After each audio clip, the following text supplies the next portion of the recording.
German Finance Minister Olaf Scholz was once unflatteringly nicknamed Scholzomat, but in the final weeks of the election campaign he has outshone his rivals and his old robot-like, technocratic image is well behind him. As candidate for the centre-left Social Democratic Party, the 63-year-old former Hamburg mayor is now seen as favourite to succeed Angela Merkel as chancellor.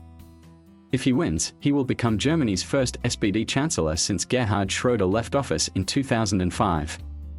His pragmatic handling of the COVID crisis, he is Mrs. Merkel's deputy, won him much praise and high approval ratings. His detractors have rounded on his record as finance minister, accusing him of failures in two big financial scandals. Olaf Scholz oversaw the emergency €750 billion funding package put together by the federal government to help German businesses and workers survive the pandemic.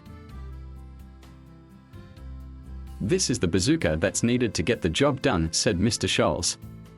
"We are putting all our weapons on the table to show that we are strong enough to overcome any economic challenge that this problem might pose." He chaired cabinet meetings when Chancellor Merkel went into self-isolation as a precaution. Despite the pain of the COVID crisis, it gave Mr. Scholz a platform, managing a colossal amount of state welfare and fighting for social cohesion. True to his left-wing roots. Before his SPD candidacy was announced, he habitually said, when asked if he would run for chancellor, "We need to work, not indulge in vanities."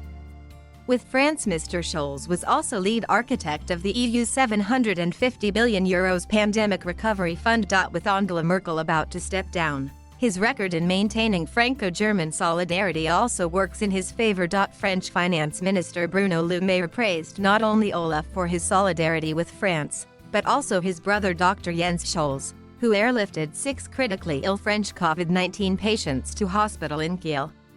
It was an expensive life-saving mission, paid for by the German government. So thank you, Olaf, for all you have done already. But thanks also to your brother. It really is a great German family, the Scholz family, said Mr. Le Maire. In SPD ranks, however, Olaf Scholz is seen as a conservative, and the party is co-led by Saskia Esken and Norbert Walter Borgens, who are further to the left.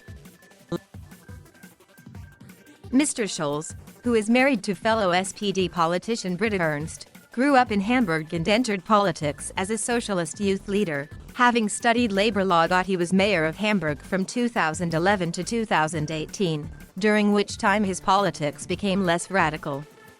He was first elected to the federal parliament in 1998.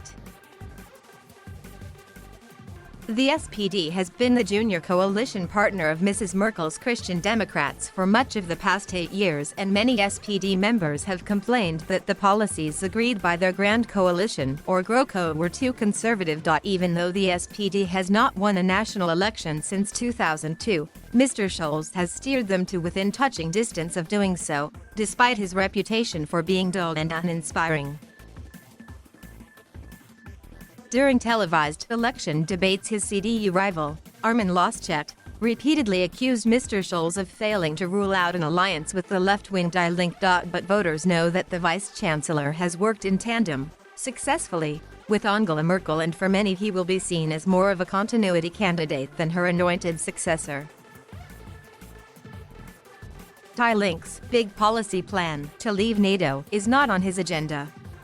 "Everybody who knows me knows what they are getting," he said during one debate. Where he does differ from the center-right is his backing for an increased €12 minimum wage, on which he agrees with the Greens. He also pledges to tighten rent controls while focusing on building new flats. His debate performances were widely praised as assured, even if he came across as predictable, and he has been helped by a lackluster campaign from Mr. Laschet. Mr. Scholz has looked most vulnerable when pressed over his department's handling of 2 financial scandals, Wirecard and the cum-ex trading fraud. The collapse of payments company Wirecard was the biggest fraud scandal in modern-day Germany, and a report this year said Olaf Scholz bore responsibility for the regulator's failure. He became caught up in the cum-ex share dividend scam because he was mayor of Hamburg when millions of euros were lost. And yet neither affair appears to have caused him much harm with the voters. Commentators wonder if the scandals were just too complex for voters to worry about. 6 days before the election, He unexpectedly appeared in person to answer MPs' questions about money laundering investigations. One Liberal MP said he had a lack of grip on his own affairs.